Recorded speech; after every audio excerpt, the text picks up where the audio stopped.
18 मार्च 1956 आग्रा या ठिकाणी भाषण करत असताना बाबासाहेब म्हणतात की मुझे इन पढ़े लिखे लोगों ने बहुत धोखा दिया है, क्योंकि मैं समझता था ये पढ़ लिख कर अपने समाज के लिए कुछ तो भी करेंगे, मगर आज मैं देखता हूँ मेरे इर्द गिर्द क्लर्कों की भीड़ लगी हुई है जो अपना पेट पालने में मशगूल है। हे अत्यंत म्हणजे उद्वेगाचं हे विधान असल्याचं आपल्याला दिसून येतं।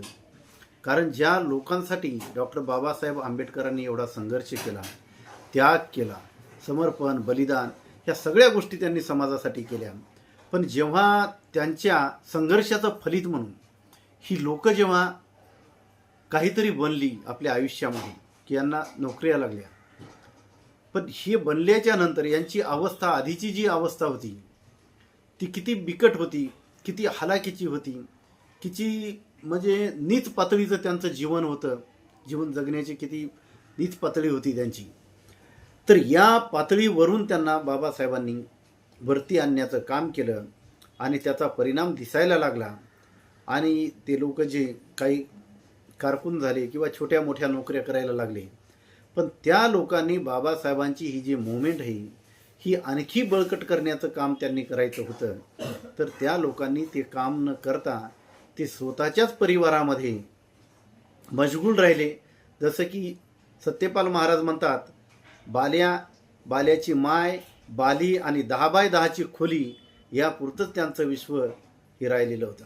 अशाच या लोकांना वामनदादा सुद्धा म्हणतात की तुझ्या हाती तूप आलं, तुझ्या हाती साय, आणि समाजाचं काय रे गड्या, समाजाचं काय, हा प्रश्न आज पुन्हा एकदा त्या निमित्तानं विचारावासा वाटतो की समाजामध्ये आज ज्या पद्धतीनं बाबासाहेबांनी आपल्याला अधिकार दिले, आपल्याला सक्षम केलं, आणि ज्या लोकांनी त्या अधिकारांचा उपयोग घेतला, उपभोग घेतला, त्या लोकांनी बाबासाहेबांची जी ती मुवमेंट होती ती मुवमेंट जगवण्याचं, तिला वाढवण्याचं, पुढे नेण्याचं काम इमाने इतबारे केलं आहे का, हा प्रश्न त्यांना विचारण्याची ही वेळ आलेली आहे।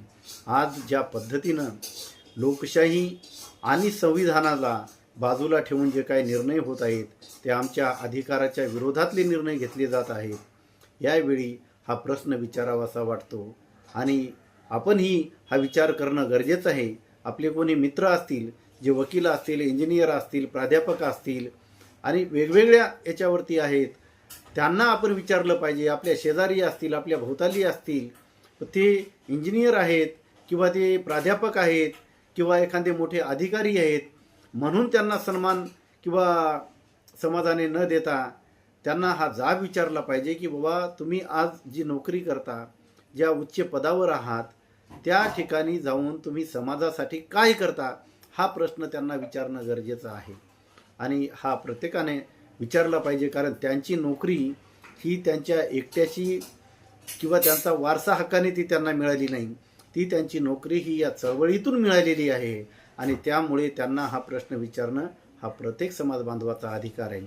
आणि प्रत्येक त्या ठिकाणी गेलेल्या व्यक्तीने हा विचार करणे गरजेचं आहे की मला ही जी नोकरी मिळाली, मला हे काही स्टँडर्ड मिळालेलं आहे, ती हे एका खूप मोठ्या संघर्षातून आलेलं आहे, समर्पणातून आलेलं आहे, बलिदानातून आलेलं आहे।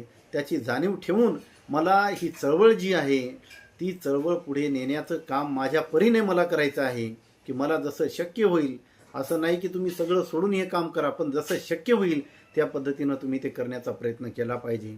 ही आपली सामाजिक जबाबदारी आहे। या सामाजिक जबाबदारीचं भान आपल्याला असलं पाहिजे। जय भीम, नमो बुद्धाय।